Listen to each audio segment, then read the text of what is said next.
તેવા નામી અનામી અનેક વીર શહીદો સ્વતંત્ર સેનાનીઓને નતમસ્તક વંદન કરવાનો પણ આજનો આ અવસર છે. ભારતને સ્વરાજ મળ્યું 1947માં, પરંતુ સ્વરાજ મેળવવા માટેની જંગની ઐતિહાસિક તારીખ તો 1857 થી 1947 સુધીની લાંબી સંઘર્ષ યાત્રા રહી છે. ભારત માતાને અંગ્રેજોના શાસનથી મુક્ત કરીને સ્વરાજ મેળવવાની તીવ્ર ઝંખના તે વખતે દેશવાસીઓમાં જાગી હતી. જનશક્તિના જુવાળને માં ભારતીની આઝાદી માટે પ્રેરિત કરવાનું ઐતિહાસિક કામ ગુજરાતની ધરતીના જ બે પુત્રો મહાત્મા ગાંધી અને સરદાર પટેલ સાહેબની આગેવાનીમાં થયું હતું. દેશ આઝાદ થયો, પણ અનેક નાના મોટા રજવાડાઓ ત્યારે અસ્તિત્વમાં હતા. લોહ પુરુષ સરદાર સાહેબે એક અને અખંડ ભારતના નિર્માણ માટે 562 રજવાડાઓનું વિલીનીકરણ કરી કુનેહપૂર્વક કરીને એક ભારત બનાવ્યું છે. ગુજરાતની ધરતીના જ બે પનોતા પુત્ર આદરણીય વડાપ્રધાન શ્રી નરેન્દ્રભાઈ મોદી અને ગૃહમંત્રી શ્રી અમિતભાઈ શાહે હવે સ્વરાજ્યની યાત્રાને સુરાજ્યમાં પલટાવી છે. એક ભારત શ્રેષ્ઠ ભારત બનાવ્યું છે. ગુજરાતને તો વડાપ્રધાન શ્રી નરેન્દ્રભાઈના વિઝનરી નેતૃત્વ અને માર્ગદર્શનનો લાભ 2 દાયકા કરતા પણ વધુ સમયથી મળતો રહ્યો છે. સાથીઓ, તેમના દિશા દર્શનમાં ગુજરાત આજે દેશમાં વિકાસના રોલ મોડલ સ્ટેટ તરીકે ખ્યાતિ પામ્યું છે. આજે હરેક ગુજરાતી ગર્વ સાથે મારું ગુજરાત શ્રેષ્ઠ ગુજરાત કહે છે. તેના પાયામાં આદરણીય શ્રી નરેન્દ્રભાઈએ 2 દાયકામાં સર્વગ્રાહી વિકાસની બુનિયાદીનું જે જનસહયોગથી સિંચન કર્યું છે તે છે. સૌના સાથ સૌના વિકાસનો જે મંત્ર ગુજરાતમાંથી આપેલો તે દેશમાં વ્યાપી ગયો છે. 140 કરોડ ભારતવાસીઓએ વિકાસની અવિરત ગતિને વધાવી છે. આદરણીય શ્રી નરેન્દ્રભાઈને સતત ત્રીજી વાર દેશનું સુકાન સોંપ્યું છે.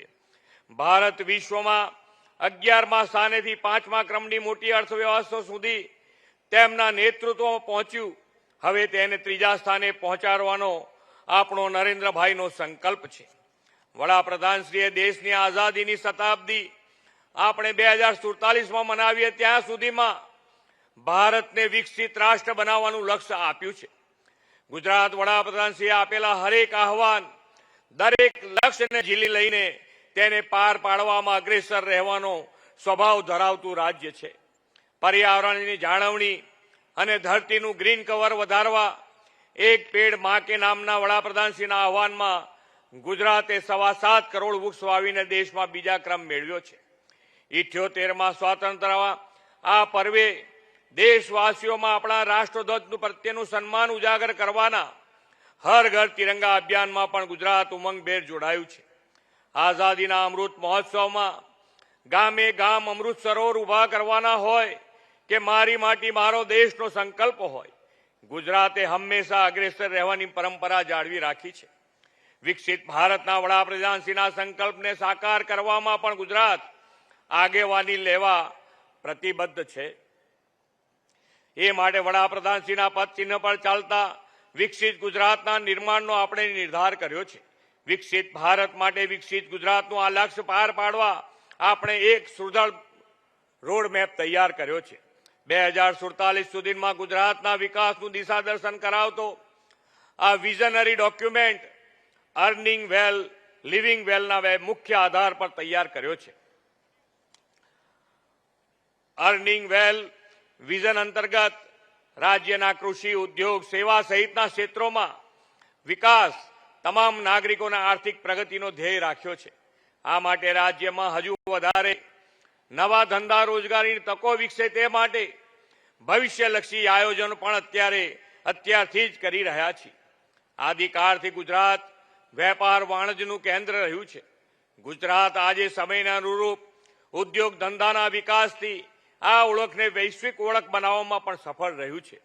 ઉદ્યોગના વિકાસની ઇકોસિસ્ટમ સુદૃઢ કરવામાં વડાપ્રધાન શ્રી નરેન્દ્રભાઈ મોદીએ 2003માં શરૂ કરાવેલી વાયબ્રન્ટ સમિટ પણ મહત્વની બની છે. ગુજરાતે આ વર્ષે ગેટવે ટુ ધ ફ્યુચરની થીમ સાથે વાયબ્રન્ટ ગુજરાત ગ્લોબલ સમિટની 10મી કડીનું સફળ આયોજન કર્યું હતું.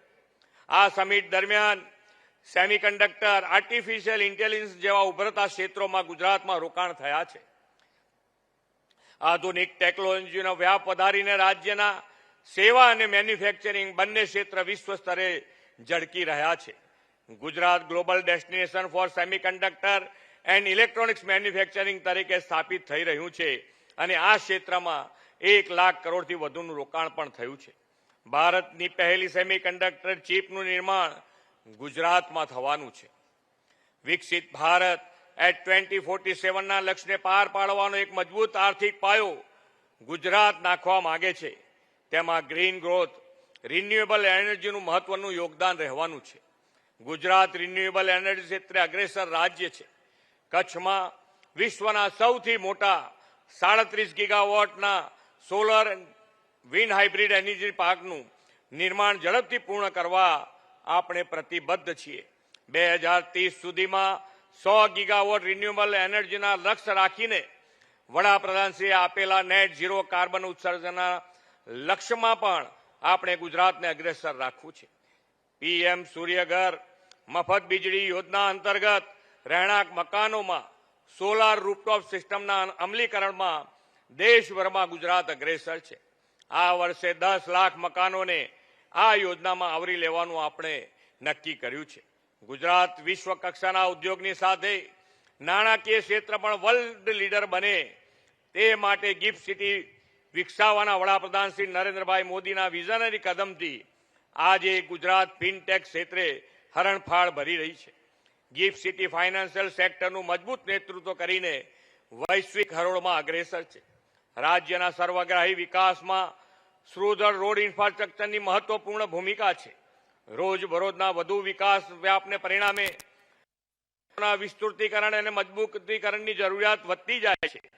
રાજ્યમાં માર્ગોના વિસ્તૃતીકરણ અને મજબૂતીકરણ માટે 5,000 કરોડ રૂપિયાના રકમના આજે ફાળવણીની હું જાહેરાત કરું છું. લિવિંગ વેલના વિઝન દ્વારા આપણે વિરાસત બી વિકાસ બીના મંત્ર સાથે લોકમૂલ્યો અને સાંસ્કૃતિક વિરાસતના જતન સાથે રાજ્યની સર્વાંગી પ્રગતિનો આધાર રાખ્યો છે. નાગરિકોનું જીવન ધોરણ ઊંચું આવે અને ઇઝ ઓફ લિવિંગ વધે તે માટે સમાજના 4 સ્તંભો એવા ગરીબ, યુવા, અન્નદાતા અને નારી શક્તિને કેન્દ્રમાં રાખ્યા છે. વડાપ્રધાન શ્રી નરેન્દ્રભાઈ મોદીના નેતૃત્વમાં પીએમ આવાસ યોજના ગ્રામીણ અંતર્ગત 5,56,000થી વધુ મકાનોનું નિર્માણ જરૂરિયાતમંદ ગરીબ પરિવારો માટે કર્યું છે. કોરોનાના સમય દરમિયાન કોઈ ગરીબ ભૂખ્યું સૂવે ન પડે તેવા કલ્યાણ ભાવથી વડાપ્રધાનશ્રીએ પ્રધાનમંત્રી ગરીબ કલ્યાણ અન્ન યોજનાનો ગરીબ હિતલક્ષી અભિગમ અપનાવ્યો હતો. વડાપ્રધાન શ્રી નરેન્દ્રભાઈ મોદીએ દેશના કરોડો ગરીબ પરિવારને અન્ન સુરક્ષા માટે આ યોજના વધુ 5 વર્ષ સુધી લંબાવવાનો નિર્ણય કર્યો છે. રાજ્યના વધુ લોકો આ યોજનાનો લાભ લઈ શકે તે માટે પરિવારની માસિક આવક મર્યાદા 15,000થી વધારીને હવે માસિક આવક 20,000 રૂપિયા કરવાની પણ આજે હું જાહેરાત કરું છું. પંડિત દીનદયાળ ઉપાધ્યાયજીના હર હાથ કો કામ હર હાથ કા સન્માન મંત્રને વડાપ્રધાનશ્રીના દિશા દર્શનમાં સાકાર કર્યો છે. રાજ્યના વિકાસ અને પ્રગતિ માટે પરિશ્રમનો પરસેવો પાડનાર પાયાના શ્રમિકોના સર્વગ્રાહી કલ્યાણની ચિંતા આપણે કરી છે. 5 રૂપિયાના નજીવા દરે ભોજન મળી રહે તે માટે શ્રમિક અન્નપૂર્ણા યોજના અને રહેઠાણની સુવિધા માટે શ્રમિક બસેરા યોજના આપણે શરૂ કરી છે. આદિજાતિ વિસ્તારને અન્ય વિસ્તારો જેવા જ વિકસિત બનાવવા 2007માં તત્કાલીન મુખ્યમંત્રી શ્રી નરેન્દ્રભાઈએ વનબંધુ કલ્યાણ યોજનાની શરૂ કરાવી હતી. રાજ્યના આદિજાતિ સમુદાયને આજીવિકા, આવાસ, આર્થિક ઉન્નતિ, શિક્ષણ અને માળખાકીય સુવિધા આપવા 1 લાખ કરોડ રૂપિયાની ફાળવણીથી વનબંધુ કલ્યાણ યોજના અમલી બની હતી. આ યોજનાની સફળતાને પગલે વનબંધુ કલ્યાણ યોજના 2 2021થી 2026 સુધીના આપણે વધુ 1 લાખ કરોડની જોગવાઈ સાથે શરૂ કરી છે. આના પરિણામે ગુજરાતમાં આદિજાતિ વિસ્તારના જનજીવનમાં ગુણાત્મક બદલાવ જોવા મળ્યો છે. આદરણીય વડાપ્રધાનશ્રી હંમેશા યુવા કૌશલ્ય વિકાસ પર ભાર મૂક્યો છે.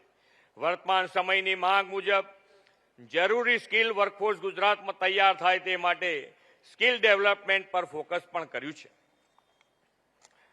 રાજ્યની યુવા શક્તિના ઇનોવેશનને પ્રોત્સાહન આપવા સ્ટાર્ટઅપ ઇકોસિસ્ટમ વિકસાવી છે. યુવા ઉદ્યોગ સાહસિકોના સપનાને સાકાર કરવા 1,000 કરોડ રૂપિયાના ભંડોળમાંથી તેમને સહાય આપીએ છીએ. ઉદ્યમશીલ યુવાનો આ યોજનાનો લાભ મેળવીને પોતાના ઉદ્યોગો શરૂ કરીને રોજગાર વાંચ્છુઓમાંથી રોજગારદાતા બન્યા છે. વડાપ્રધાનશ્રીના નેતૃત્વમાં કૃષિ અને કિસાન સમૃદ્ધ બને તેવી અનેક પહેલો યોજનાઓ અમલમાં આવી છે. પ્રધાનમંત્રી કિસાન સન્માન નિધિ યોજના હેઠળ 45 લાખથી વધુ ખેડૂતોને દર વર્ષે 6,000ની આર્થિક સહાય મળી રહી છે. રાજ્યમાં પ્રાકૃતિક ખેતીને મોટા પાયે પ્રોત્સાહન આપીને વડાપ્રધાનશ્રીએ બેક ટુ બેઝિકનો મંત્ર સાકાર કર્યો છે. 43 લાખથી વધુ ખેડૂતોને પ્રાકૃતિક ખેતીની તાલીમ મેળવી છે અને તેમાંથી 9 લાખ ખેડૂતો 7 લાખ એકરથી વધુ જમીન પર સક્રિય રીતે પ્રાકૃતિક ખેતી કરી રહ્યા છે. પેયજળ અને સિંચાઈ ક્ષેત્રે જળ વ્યવસ્થાપનનું ઉત્તમ ઉદાહરણ પૂરું પાડીને ગુજરાત દેશમાં અગ્રેસર